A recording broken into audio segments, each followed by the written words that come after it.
Good morning guys, welcome sa RJ's Farm. Maaga tayo ngayon sa farm dahil today is October 4, Teacher's Day. So kukuha tayo ng mga sunflower dito at ibibigay natin sa mga teacher ni RJ sa Central. Bali yung mga sunflower natin medyo hindi na naman tumama sa date and then sa ulan, sa panahon, kaya bigla silang almost 1 week na umuulan kada gabi, so hindi sila makapag bloom na talaga ng full bloom. Kaya pipili na lang tayo ng mga ilan-ilan dito na pwede nating ipamigay sa mga teacher. Mamaya dadali natin sa school yan. Meron pa naman sila, kaya ito gagaya ng mga to. Yan ang side effect ng tagulan sa mga sunflower, hindi maka-bloom. Ayan, kagaya yan. Kung may araw lang to, magbo-bloom pa yan kaso pag umulan, mabilis sumipsip yung gitna nila ito, kaya bumibigat agad, hindi sila maka-bloom. And then konting update lang din pala sa sa palay na harvest na nila. So siguro mga after 1 week ipapaayos na natin to dito. Papatambak na natin ng konti.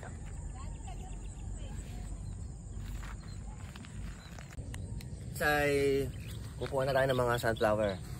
Bali, pipili lang tayo ng mga magaganda kasi laging umuulan. Ayan, ito, ayan. Idodonate natin sa school ni RJ. Pati ito, pwedeng mapapakinabangan pa ito yung maliliit. Gagawin nating parang bouquet. Natanggalin muna natin ang dahon, hindi naman kailangan yung dahon. Tsaka na lang natin naayusin mamaya. And then, pagkaputol pala nito, bababad natin sa tubig para hindi malanta agad.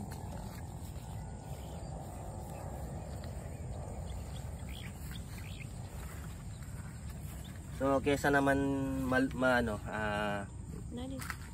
kesa matuyo at malanta lang, edi dodonate na lang natin sa school. And then pala mamaya pag nakakuha na tayo, i-announce natin doon sa yung mga gustong kumuha ng sunflower. Yung mga gustong kumuha ng sunflower dito, libre lang to, libre. Mamaya ipopost ko rin naman sa Facebook.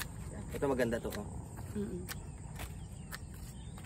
So hinahabaan lang natin yung stem para mamaya puputulin na lang natin. Kasi pagkatapos natin dito, uwi din tayo agad kasi aayusin pa natin tong mga sunflower. Ayun ito. So mamaya, pagdating sa school, i-update namin kayo. Yun lang muna. Maligay natin sa mga klase ni RJ. Hindi mo malaguya pa. Abdakin vlog ko na. Say hi to the vlog. Thank you. Ayan. Si Skate, si schoolmate. Ito yung room ni na RJ. Yan, binigay kay teacher, sa mga teacher. Ayan. Teacher's Day. So babalik tayo sa farm niyan. Aabangan natin yung mga pupunta sa farm, kukuha ng mga sunflower din. Ayan si RJ. The next day. Hello guys. So date ngayon October 5. Teacher's Day pa rin. Kahapon kumuha tayo ng mga sunflower. And then ngayon, kanina madaling araw, umulan na naman. So yung mga sunflower natin palipas na. Pero may mga pumunta dito kanina, mga taga Adel. At nagtanong kung pwedeng bumili. So sabi natin, libre lang yung mga sunflower ngayon dito sa atin. Siguro hanggang Sabado pa to bago namin tanggalin or palitan na uli natin para pagdating ng December, meron na naman ulit. So ayun na sila kasi ng ulan. Na sila palipas. Yan ang disadvantage na sunflower. Madali silang mamatay pag tag-ulan. Kasi gusto nila maraming init. And then ito siguro dito natin ililipat yung sunflower natin. Gagawa tayo ng siguro mga 5 plot diyan. Magtatanim na tayo diyan nung mag-upgrade na tayo ng sunflower natin na yung pang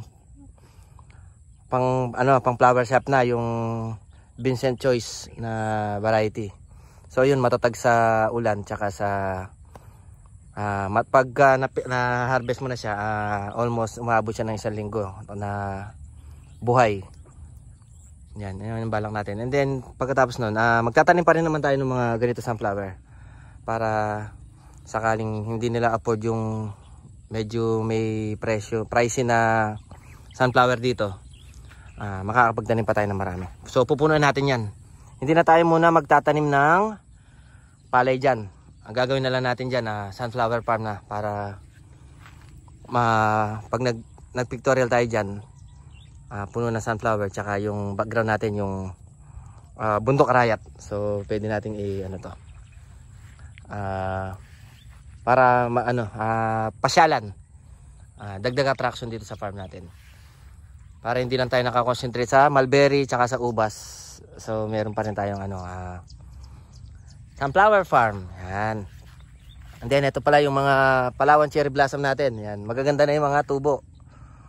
So tinaprune na natin sila para maglabas ng sanga sa baba. Ayan, oh. Pinutol natin kaya naglalabas na sila ng sanga. Tsaka itong mga ilalim nila, unti-unti na natin nilalagyan ng mga kalachuchi, ano ba yan? Cosmos, sinya. Yan. Sa mga baba, ayan. Ito puti nilagay natin. Yun, may siya doon sinya, tapos cosmos. Yan, so para medyo gumaganda na yung farm natin. Ayan. Ito yan, ay papatambak na to para pwede tayo maglagay ng mesa rito. Pang piknikan, tsaka parang shade. Para ito lang muna, tapos background niya sunflower. So yun na mga future na plano sa farm, sana magtuloy. Yan. Tsaka yung natin dito, yung future greenhouse lalagyan natin dyan. Kasi yung mga ubas natin dyan talagang hindi aayos yan hanggat walang greenhouse, kasi kailangan talaga ng ubas, hindi nababasa. So ang natin dyan, at least alam na natin paano alagaan yung ubas kahit maglagay na tayo ng greenhouse dyan, para makapag-upgrade na rin ng mga ubas.